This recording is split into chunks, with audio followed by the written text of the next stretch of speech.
سفر المظفر کا مہینہ جاری و ساری ہے. بہت سارے لوگوں کے ذہنوں کے اندر یہ بات ہوتی ہے سفر کے مہینے سے متعلق کہ سفر کے آخری بدھ کو حضور دو عالم صلی اللہ علیہ وآلہ وسلم کو مرض سے شفا ملی. حضور علیہ الصلوۃ والسلام نے غسل فرمایا اور غسل فرما کے حضور علیہ الصلوۃ والسلام باہر باغ میں یا اس طرح ٹہلنے کے لیے نکل گئے. تو اب یہ ذہن میں یہ ایک بات رکھ کے، یہ ایک معاجرہ رکھ کے لوگ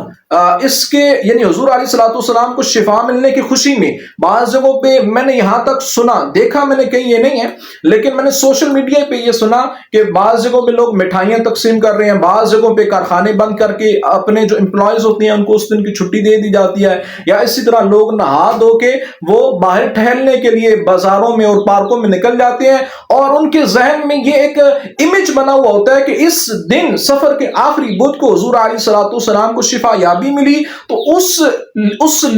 نیت سے ہم یہ سارے معاملات کر رہے ہیں. تو اب اگر ہم اس چیز کو شرعی اعتبار سے دیکھیں، احادیث کریمہ کی روشنی میں دیکھیں، تو اس کے بارے میں آپ کو یہ بات بتا دوں بالکل واضح لفظوں کے اندر کہ یہ سارا اعتقاد بالکل بے اصل ہے. شریعت کے اندر اس کی کوئی بھی اصل موجود نہیں، بلکہ شریعت اس چیز کے بارے میں یہ فرماتی ہے کہ سفر کے آخری بدھ کو حضور علیہ الصلوۃ والسلام کا مرض اس میں مزید اضافہ ہوا اور پھر یہ مرض کم نہیں ہوا بلکہ مزید جاری رہا، چلتا رہا. اور سفر المظفر کے بعد اگلا جو مہینہ ربیع الاول کا تشریف لایا تو اسی مرض کے اندر حضور دو عالم صلی اللہ علیہ وآلہ وسلم نے دنیا سے پردہ فرمایا. تو سفر کے آخری بدھ کو حضور علیہ الصلوۃ والسلام کا مرض کم نہیں ہوا، مرض میں افاقہ نہیں آیا بلکہ مرض میں مزید اضافہ ہو گیا. اب اسی حوالے سے بہت سارے لوگوں کے ذہنوں میں یہ کانسیپٹ بنا ہوا ہوتا ہے کہ وہ اپنے گھروں میں سفر کے آخری بدھ کو چوری بناتے ہیں اور جس کو چوری روزہ کہا جاتا ہے.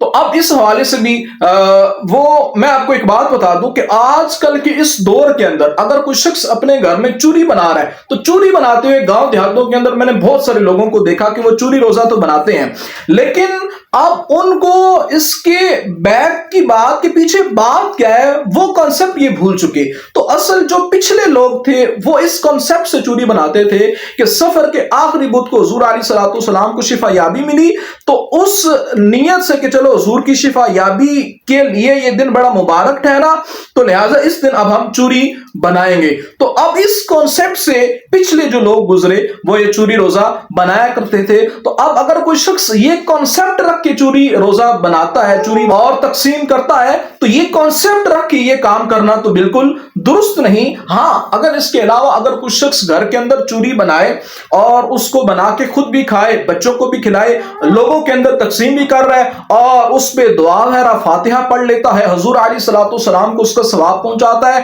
تو یہ بالکل جائز ہے. شرعاً اس کے اندر کوئی بھی قباحت نہیں. اور آج کل جو عرب و عجم کے یہاں کے لوگ یہ جو چوری بناتے ہیں تو یہ لوگ بھی اس پچھلے کانسیپٹ کو بھول چکے. ان لوگوں کو وہ کانسیپٹ یاد نہیں، بس ان کو اپنے بڑے بزرگوں سے یہ ایک طریقہ چوری کا جو چلتا آ رہا ہے وہ چوری پکانے کا یاد ہے کہ اس مہینے میں چوری پکتی ہے، تو یہ لوگ صرف چوری پکا رہے ہیں، وہ کانسیپٹ ان کے ذہنوں میں موجود نہیں ہے. تو اب لہٰذا ہم جس شخص کو چوری بناتے ہوئے دیکھیں بلکہ ضرور ہمیں بھی بنانی چاہیے چوری اور اس کو تقسیم بھی کرنا چاہیے. تو اب اگر کوئی اس طرح کا فعل کر رہا ہے تو شریعت اس پہ کوئی حکم نہیں لگاتی. کیونکہ اس بندے کا وہ کانسیپٹ ختم ہو چکا ہے. تو اب اس میں اس کو ساتھ یہ ضرور ایڈ کر لینا چاہیے کہ وہ اس پہ فاتحہ کرے، حضور علیہ الصلوۃ والسلام کو اس کا ثواب پہنچائے، اور اس کے علاوہ انبیاء کرام کو، صالحین کو، اولیاء اعظام کو اس کا ثواب پہنچائے. انشاءاللہ اس کو اللہ کی رحمت سے، حضور علیہ الصلوۃ والسلام کی شفاعت سے ضرور حصہ ملے گا.